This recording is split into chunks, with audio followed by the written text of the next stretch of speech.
Assalamualaikum warahmatullahi wabarakatuh. Alhamdulillahirabbil alamin. Wassalatu wassalamu ala nabiyyina Muhammadin wa ala alihi wa ashabihi ajma'in, amma ba'du. Allahumma 'allimna ma jahilna wanfa'na bima 'allamtana wa zidna ilman nafi'an ya rabbal alamin. Bapak Ibu jamaah Masjid Al-Mu'minun yang mudah-mudahan dimuliakan oleh Allah Subhanahu wa taala. Alhamdulillah, pada pagi hari ini Allah Subhanahu wa taala masih memberikan kesempatan kepada kita untuk melaksanakan sholat subuh berjamaah, dilanjutkan kuliah subuh. Mudah-mudahan Allah Subhanahu wa taala senantiasa memberikan keistiqomahan dan ilmu yang bermanfaat. Bapak Ibu yang mudah-mudahan dimuliakan oleh Allah, kita lanjutkan pembahasan hadis-hadis Nabi Muhammad SAW yang menunjukkan gambaran kesederhanaan hidup Nabi Muhammad SAW dan juga para sahabat, sampai pada hadis yang diriwayatkan dari Abu Hurairah. Wa an Abi Hurairah radhiyallahu anhu qala, dari sahabat Abu Hurairah radhiyallahu anhu qala, beliau berkata, kharaja Rasulullah sallallahu alaihi wasallam dzata yaumin aw lailatin. Rasulullah sallallahu alaihi wasallam keluar dari rumah beliau pada satu hari atau satu malam. Faida huwa bi Abi Bakrin wa Umar radhiyallahu anhu.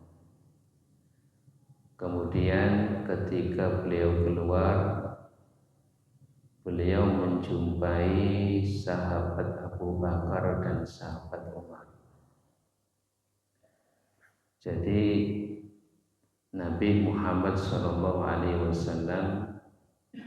suatu ketika atau dalam suatu malam, Nabi keluar dari rumah. Kemudian ketika keluar dari rumah, bertemu dengan sahabat Abu Bakar dan sahabat Umar.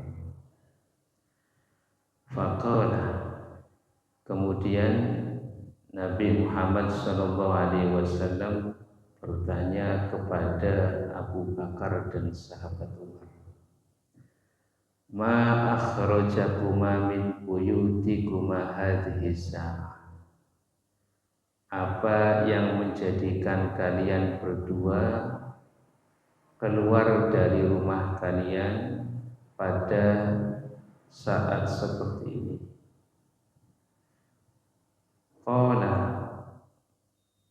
sahabat Abu Bakar dan Umar berkata, al-ju'u ya Rasulullah, kami lapar ya Rasulullah. Yang mengeluarkan kami dari rumah, yang menjadikan kami keluar dari rumah lapar ya Rasulullah. Qala, Nabi Muhammad SAW menjawab, wa ana, dan saya juga. Jadi Nabi keluar dari rumah, sahabat Abu Bakar keluar dari rumah, Kemudian sahabat Umar keluar dari rumah, alasannya sama, lapar. Ini luar biasa. Nabi lapar, sahabat Abu Bakar juga lapar, sahabat Umar juga lapar. Sehingga keluar dari rumah mereka. Kemudian Nabi mengatakan, "Walladzi nafsi biyadihi la akhrajani alladzi akhrajakum." Nabi mengatakan, demi zat yang jiwaku berada di dalam genggamannya, sungguh apa yang menjadikan kalian keluar itu juga yang menjadikan saya keluar dari rumah karena lapar. Jadi keluar dari rumah untuk mencari sesuatu yang bisa menjadikan laparnya itu hilang. Kemudian Nabi mengatakan, "Quma, ayo bangun, ikut saya." Nah, kemudian faqama ma'ahu, sahabat Abu Bakar dan sahabat Umar ikut bersama Nabi. Fa'ata rajulan minal ansar. Kemudian Nabi mendatangi salah satu sahabat dari Ansar. Fa'idha huwa laysa bi baiti. Kemudian ketika sampai di rumahnya, sahabat dari Ansar itu tidak ada di rumah. Adanya seorang istri. Adanya istrinya saja di rumah. Falamma ra'atul mar'atu qalat marhaban wa ahlan. Kemudian ketika istrinya ini melihat Nabi Muhammad SAW, istrinya menyampaikan, marhaban wa ahlan, selamat datang wahai Nabi. Faqala laha Rasulullah SAW. Kemudian Nabi Muhammad SAW bertanya kepada istrinya, "Aina fulan?" Mana si fulan? Suaminya, yaitu laki-laki dari Ansar. Disebutkan nama beliau adalah Abul Haisam Ibnu Tihan. Jadi sahabat Ansar ini namanya Abul Haisam Ibnu Tihan. Nah, selang beberapa saat ketika istrinya ditanya, "Di mana si fulan?"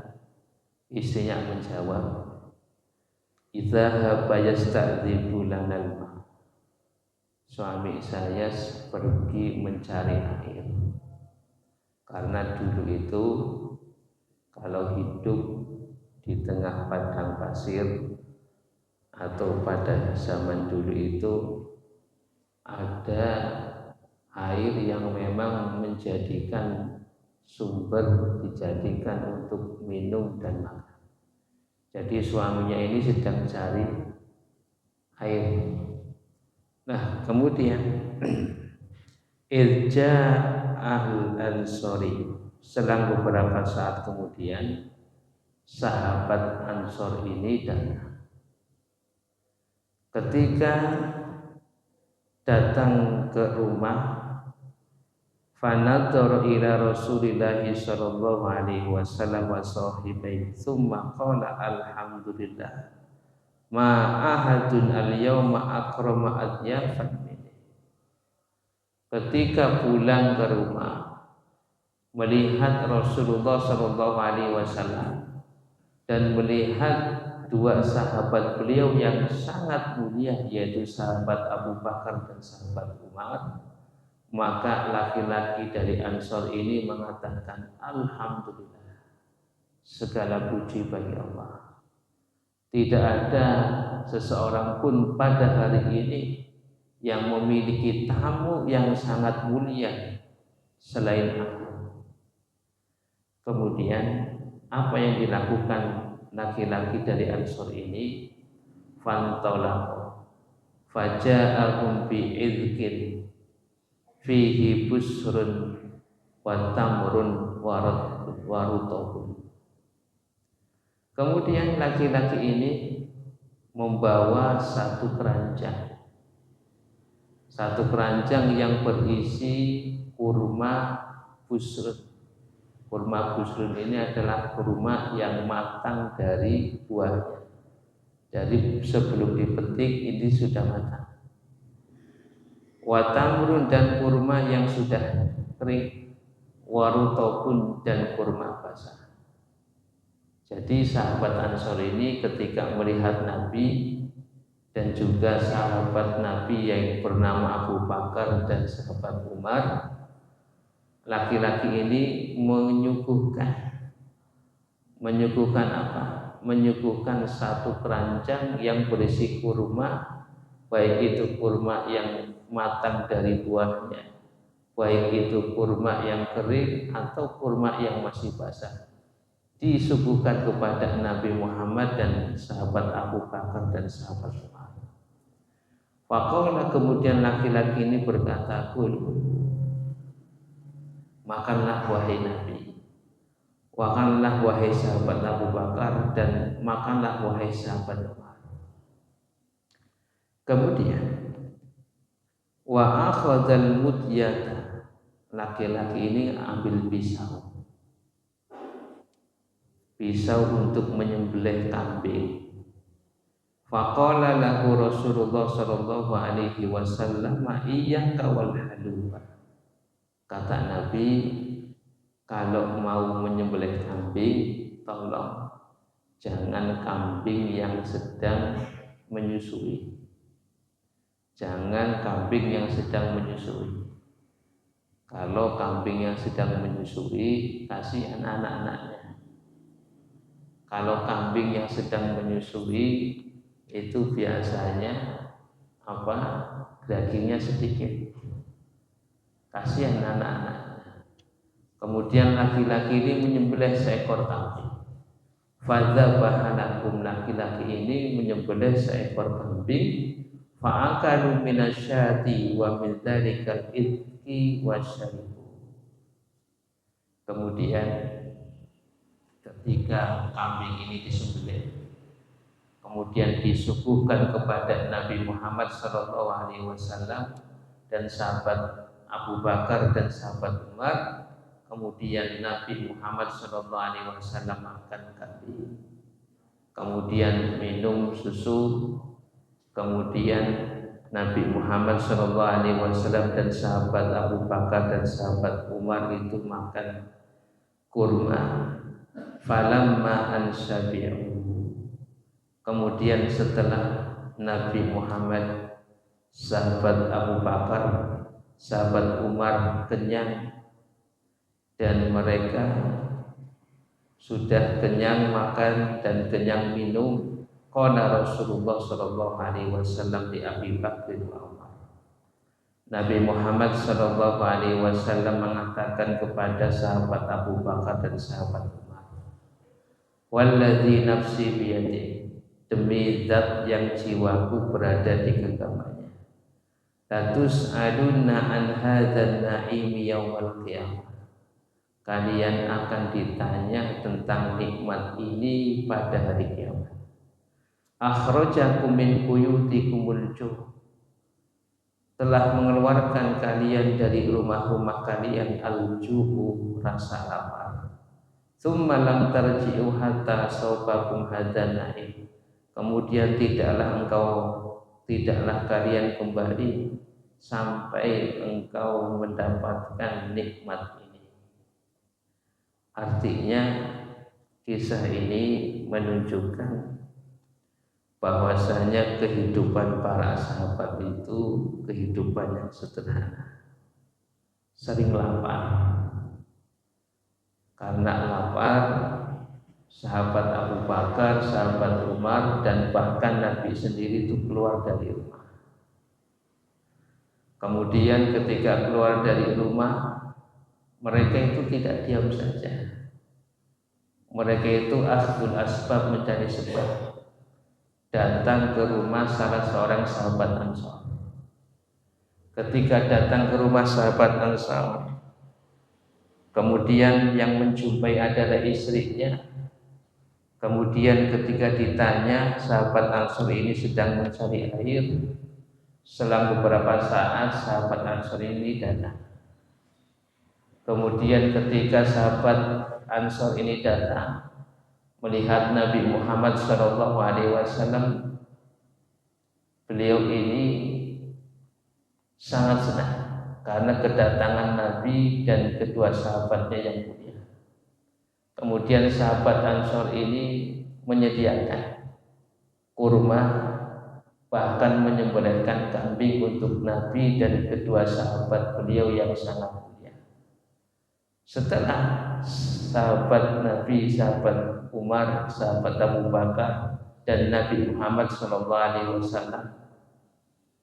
kenyang, kemudian Nabi Muhammad SAW mengatakan, wahai sahabat Abu Bakar, wahai sahabat Umar, kalian akan ditanya tentang nikmat ini.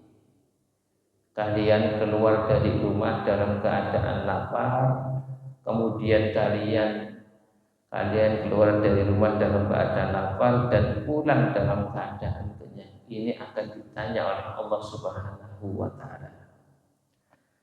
Maka ada beberapa pelajaran yang kita bisa ambil dari hadis ini. Yang pertama, jawazul istibsari minal ashabi wal ahbabi an ahwalihim wa ma'alam bihim.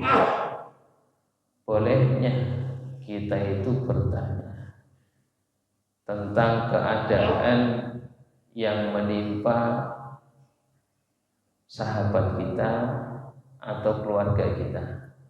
Boleh bertanya. Seperti Nabi Muhammad SAW bertanya kepada sahabat Umar, kepada sahabat Abu Bakar, mengapa mereka itu berdua keluar dari rumah. Ternyata jawabannya sama.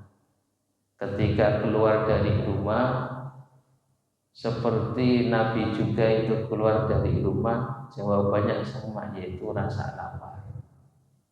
Maka boleh kita itu bertanya tentang keadaan yang menimpa saudara kita ataupun sahabat kita. Kemudian yang kedua, ketika kita itu dalam keadaan lapar, maka yang menjadi kewajiban kita itu akhdul asbab, yaitu mencari sebab untuk bisa menghilangkan rasa lapar tersebut. Maka ini dicontohkan oleh Nabi Muhammad SAW yang mengajak kedua sahabat beliau, Abu Bakar dan sahabat Umar, ke rumah salah satu sahabat Ansar. Jadi Nabi Muhammad SAW mengajarkan kepada kita, kalau kita lapar, maka kita itu berusaha untuk mencari sebab yang bisa menghilangkan rasa lapar itu. Maka ketika itu Nabi Muhammad SAW mengajak sahabat Abu Bakar, sahabat Umar untuk datang ke salah satu dari sahabat Ansar. Kemudian yang ketiga, boleh mengunjungi salah satu dari saudara atau sahabat yang memang diketahui orangnya itu lomah, orangnya itu dermawan. Untuk apa? Untuk bisa memenuhi hajat. Jadi kalau kita lapar, ya boleh kita datang ke sahabat ataupun ke saudara yang memang diketahui orangnya lemah. Kalau didatangi malah senang, kalau dikunjungi malah senang. Nah itu tidak masalah. Kalau kita itu punya hajat, misalnya lapar ataupun hajat apapun, kita boleh datang ke saudara, datang ke sahabat yang memang diketahui kalau didatangi, kalau dikunjungi panasnya. Nah maka Nabi Muhammad SAW mencontohkan demikian. Sahabat Ansor ini yang bernama Abul Haisam bin At-Tihani ini ketika didatangi oleh Nabi, didatangi oleh sahabat Abu Bakar, sahabat Umar, senangnya luar biasa. Sampai-sampai mengatakan tidak ada orang yang lebih mulia tamunya selain daripada aku. Nah demikian, jadi diambil pelajaran boleh kita itu datang ke saudara, ke sahabat ketika kita itu dalam keadaan membutuhkan sesuatu atau dalam keadaan kita punya hajat, kalau diketahui orangnya itu dermawan, orangnya itu kalau dikunjungi senang, kalau orangnya itu kalau didatangi itu malah senang. Kemudian yang berikutnya, di antara memuliakan tamu adalah menyambutnya dengan senyuman, menyambutnya dengan kegembiraan. Jadi kalau ada tamu, sambut dengan senyuman, sambut dengan menunjukkan rasa kegembiraan. Ini yang susah. Ya, kadang-kadang ada tamu yang memang kita tidak suka. Ya, kadang-kadang ada tamu yang kita memang tidak suka. Tapi inilah yang dicontohkan oleh para sahabat. Ya. Jadi di antara memuliakan tamu adalah kita menyambutnya dengan senyuman, menyambutnya dengan menunjukkan rasa gembira, senang didatangi. Nah, ini yang agak susah. Kenapa? Kadang-kadang tamunya itu adalah seseorang yang kita tidak harapkan kedatangannya, atau tamu tadi undang. Tapi ya memang demikian. Ya, ini luar biasa. Makanya Nabi Muhammad SAW mengkaitkan memuliakan tamu dengan keimanan.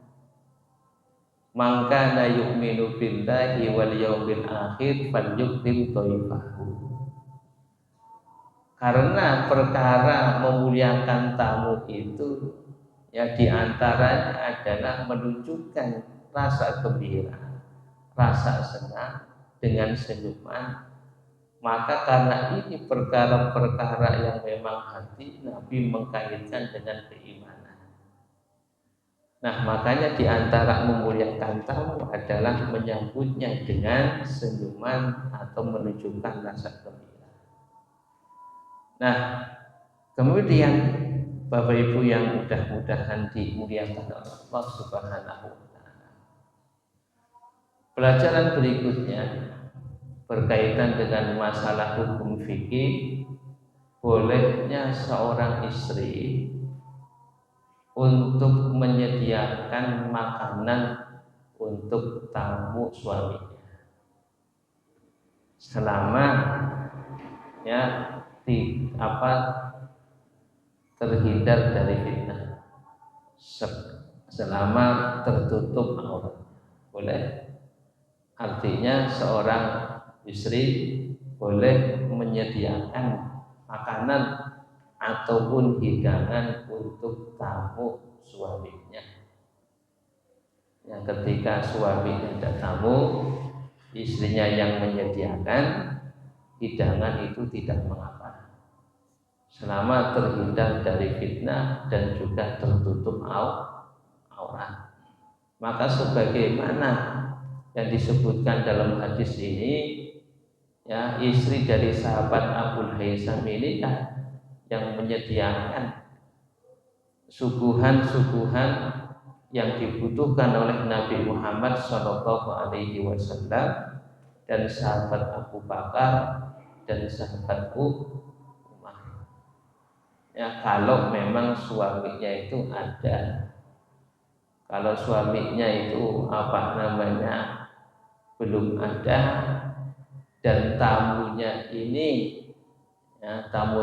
adalah tamu yang memang dikenal kesolehan, dan tamu ini adalah dikenal oleh suaminya, maka ini diperkenankan untuk menunggu. Nah, jadi ketika itu Nabi Muhammad SAW, kemudian sahabat Abu Bakar, kemudian sahabat Umar, ketika datang suaminya belum datang, akan tetapi diminta oleh istrinya untuk menunggu. Maka tidak mengapa. Nah, kalau memang tamunya itu dikenal, kemudian tamunya itu sudah dikenal dengan kesolehannya, dan ketika ada hajat yang memang mendesak, tidak mengapa untuk menunggu. Nah, ini yang berkaitan dengan masalah hukum fikih. Seorang istri boleh menyuguhkan hidangan untuk tamu suaminya selama tertutup aurat dan juga terhindar dari fitnah. Kemudian yang kedua, boleh meminta tamu ketika suami itu tidak ada untuk menunggu, ketika tamunya itu sudah dikenal oleh suami, kemudian yang kedua dikenal dengan kesolehannya. Kalau tidak usah. Makanya Nabi Muhammad SAW, siapa yang tidak kenal dengan Nabi? Dan juga sahabat Abu Bakar, siapa yang tidak kenal dengan sahabat Abu Bakar? Dan juga sahabat Allah. Maka kalau memang tamu itu sudah dikenal suami, kemudian juga dikenal kesolehannya, dan juga ada hajat, tidak mengapa untuk menunggu. Nah, kemudian Bapak Ibu yang mudah-mudahan dimuliakan oleh Allah, yang berikutnya adalah ini bentuk kesederhanaan Nabi dan juga para sahabat. Para ulama menerangkan antara lapar dan kenyang, kalau dihitung-hitung para sahabat dan Nabi Muhammad SAW itu lebih banyak laparnya. Ini luar biasa. Bukan berarti mereka tidak ada, tapi mereka itu memilih hidup sederhana. Mereka itu kalau dihitung-hitung laparnya dengan kenyangnya lebih banyak lapar. Maka contoh tadi, ketika mereka itu lapar, mereka itu keluar dari rumah untuk menghilangkan rasa lapar, mencari subhan. Maka para ulama menyampaikan, para sahabat dan juga Nabi Muhammad SAW, kalau dihitung-hitung antara lapar dan kenyangnya lebih banyak laparnya. Kemudian Bapak Ibu yang mudah-mudahan dimuliakan oleh Allah Subhanahu wa Ta'ala, ketika itu Nabi Muhammad SAW menyampaikan kepada sahabat Abu Bakar, menyampaikan kepada sahabat Umar, ketika selesai makan, ketika selesai minum, Nabi menyampaikan, wahai sahabat Abu Bakar, wahai sahabat Umar, kelak kalian ini akan dimintai pertanggungjawaban, akan ditanya oleh Allah Subhanahu wa Ta'ala tentang nikmat ini. Ketika kalian keluar dari rumah dalam keadaan lapar, kemudian kalian kembali ke rumah dalam keadaan kenyang, ini akan ditanya oleh Allah. Makanya luar biasa setiap apa yang kita makan, setiap rezeki yang kita terima, semuanya akan ditanya oleh Allah Subhanahu wa Ta'ala. Kemudian Bapak Ibu yang mudah-mudahan dimuliakan oleh Allah Subhanahu wa Ta'ala, hadis yang selanjutnya ini kisah sahabat Nabi Muhammad bernama Utbah bin Ghazwan. Sahabat Utbah bin Ghazwan ini adalah seorang gubernur di Basrah. Kalau Basrah sekarang ikutnya adalah Irak. Sahabat Utbah bin Ghazwan, beliau itu adalah gubernur Basrah. Suatu ketika Utbah bin Ghazwan ini berkhutbah di hadapan rakyatnya. Apa yang disampaikan oleh sahabat Utbah bin Ghazwan di dalam khutbahnya, di dalam pidatonya, beliau mengatakan, fa inna dunya qad adzanat bisurmi. Kata sahabat Utbah, beliau mengatakan sesungguhnya dunia ini telah mengabarkan kepada kita tentang kefanaannya. Jadi sahabat Utbah ini mengatakan, ketahuilah dunia ini sudah mengabarkan kepada kita bahwasanya dia itu tidak kekal, dia itu adalah fana, dia itu akan hilang. Wa wallat hiza, dan akan cepat berlalu. Ini adalah sahabat. Ini adalah nasihat dari sahabat Utbah. Dunia itu sudah mengabarkan pada kita, dunia itu tidak kekal, dunia itu akan cepat hilang. Maka luar biasa para ulama itu menggambarkan dunia yang ada di tangan kita sekarang, maka beberapa saat itu akan lenyap dari diri kita.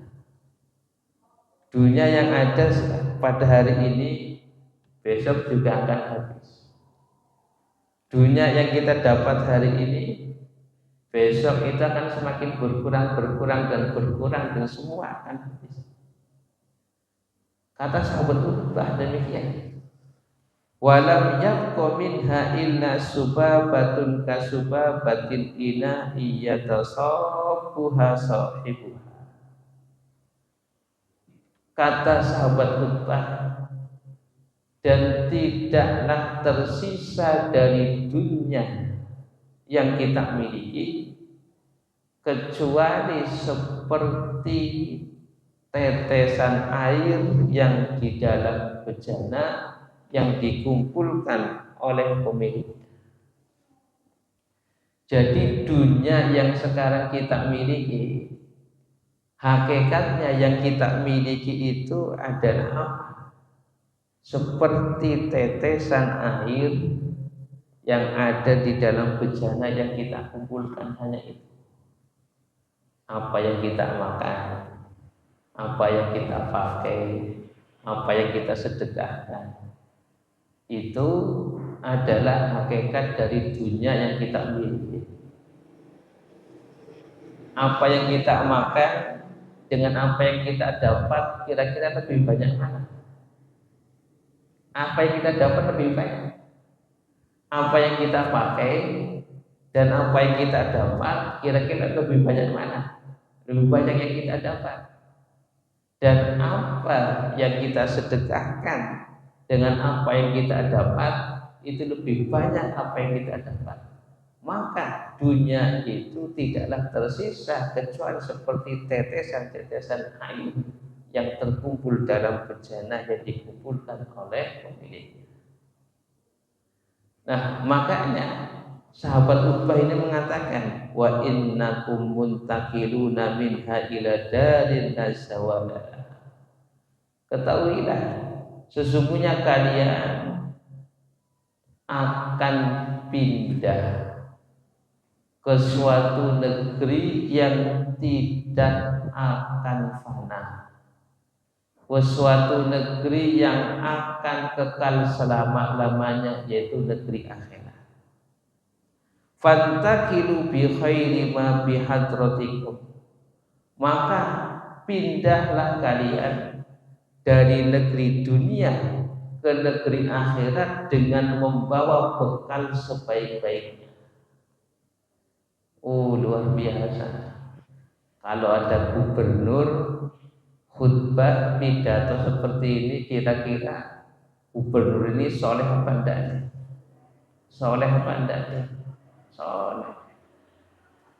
Ya, saya pengen dengan gubernur kita itu bicara seperti ini. Ya, luar biasa. Apa yang disampaikan oleh beliau? Ya, fantakilu bi khairi ma bi hadratikum, wahai rakyatku, kalian itu akan pindah dari negeri dunia ke negeri akhirat. Maka bekalilah kalian, berbekallah dengan bekal yang sebaik-baiknya yang ada sekarang. Oh, luar biasa ini gubernurnya tuh soleh.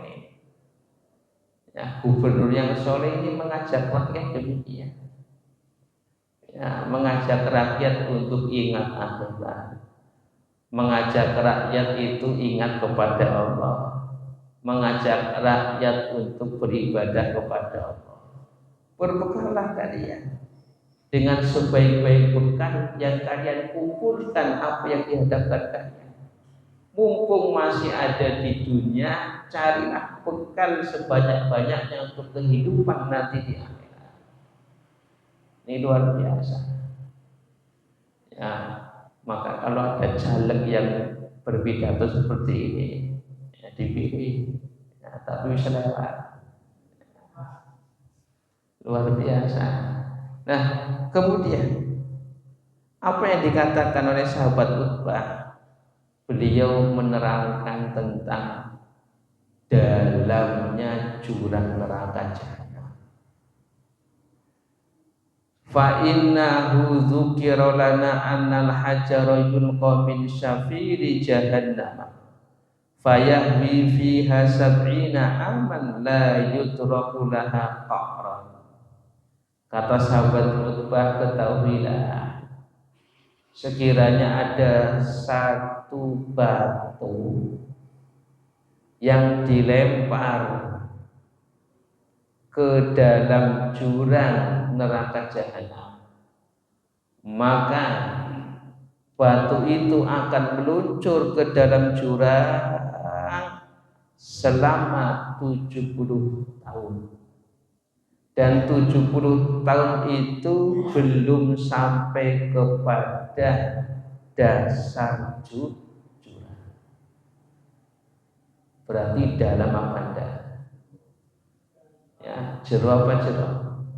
Makanya neraka itu adalah darokah. Neraka itu berjurang-jurang. Jurang pertama, jurang kedua, jurang ketiga. Semakin orang itu banyak dosanya, semakin di jurang yang dalam. Dan masing-masing jurang itu panasnya itu berbeda-beda. Jadi satu jurang, kemudian ada jurang lagi, kemudian jurang lagi, kemudian ada jurang lagi. Ketika batu itu dilemparkan 70 tahun meluncur ke dalam jurang, kemudian belum sampai ke dasar, itu menunjukkan dalamnya jurang neraka jahanam. Maka neraka jahanam di jurangnya itu, keraknya itu diisi oleh orang-orang kafir, diisi orang-orang munafik. Nah, maka neraka itu darokah yang paling Apa namanya? Yang paling bawah itu adalah jurang neraka jahanam. Jadi jahanam itu bawah, itu neraka yang paling bawah. Ya kalau surga itu ini darajat, darajat itu bertingkat-tingkat. Kalau neraka itu darokat, darokat itu berjurang-jurang. Nah makanya itu ada yang namanya wadin, wadin itu adalah lembah, lembah di neraka jahanam. Jahanam itu juga ada lembah, ada juga jurang.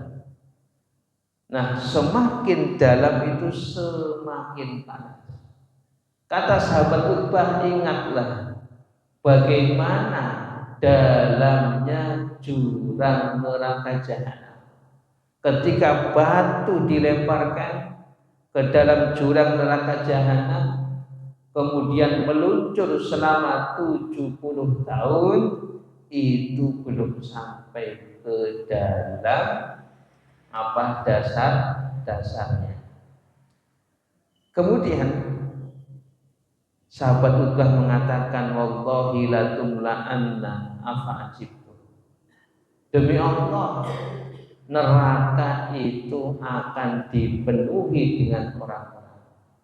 Afa'ajibtum, apakah kalian merasa heran? Kemudian setelah menerangkan neraka, disebutkan oleh sahabat Utbah menerangkan tentang surga. Walaqad dzukira lana annama baina misra'aini min masari'il jannati masirata arba'ina aman. Dan ketahuilah telah disebutkan kepada kami, Nabi Muhammad SAW menyampaikan, antara pintu surga, pintu gerbang surga dengan pintu gerbang yang lainnya, itu jaraknya adalah perjalanan 40 tahun. Jadi pintu surga itu ada 8. Masing-masing pintu itu kalau dihitung jarak itu sejauh 40 tahun perjalanan. 40 tahun perjalanan. Kira-kira luas apa enggak? Maksudnya perjalanan dari satu pintu surga ke pintu yang lainnya itu 40 tahun perjalanan. Kemudian sahabat Utbah itu mengatakan, wala ya'tiyanna alaihi yaumun wa huwa katsitun minas sihab. Dan suatu saat nanti akan ada satu hari di mana pintu-pintu surga itu akan penuh dan sesak oleh para penduduknya, oleh para penghuninya. Luar biasa. Makanya para ulama menyampaikan, ya insya Allah umatnya Nabi itu yang paling banyak masuk surga. Nah, dikatakan oleh sahabat Utbah, suatu saat nanti di antara jarak satu pintu surga dengan pintu yang lainnya itu penuh, sesak orang masuk surga. Nah, kemudian setelah menjelaskan tentang surga, sahabat Utbah ini mengingat masa-masa bersama Nabi, masa-masa bersama para sahabat yang lainnya. Apa yang dikatakan oleh Utbah? Dulu sebelum saya jadi gubernur, dan sekarang apa saja yang apa yang saya mau ada. Kalau dulu kami bersama Nabi itu hanya makan daun, sehingga ketika makan daun itu bibir-bibir kami ini menjadi luka. Dan ketika itu saya punya sahabat yang bernama Sa'ad bin Malik. Sa'ad bin Malik ini adalah sahabat daripada Utbah, sama juga menjadi gubernur. Suatu ketika pada zaman Nabi, ya, sahabat Utbah ini hanya punya satu kain. Satu kain ini dipotong, satu untuk dirinya dan satunya untuk sahabat Sa'ad.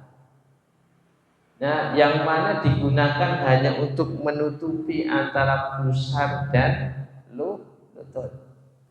Maka kata sahabat Utbah, sekarang masing-masing kami telah menjadi gubernur. Maka saya takut barangkali sekarang saya ini mulia di hadapan manusia. Akan tetapi saya takut hina di hadapan Allah Subhanahu wa ta'ala. Dulu serba tidak ada, sekarang serba ada. Takut kalau saya dihinakan oleh Allah Subhanahu wa ta'ala.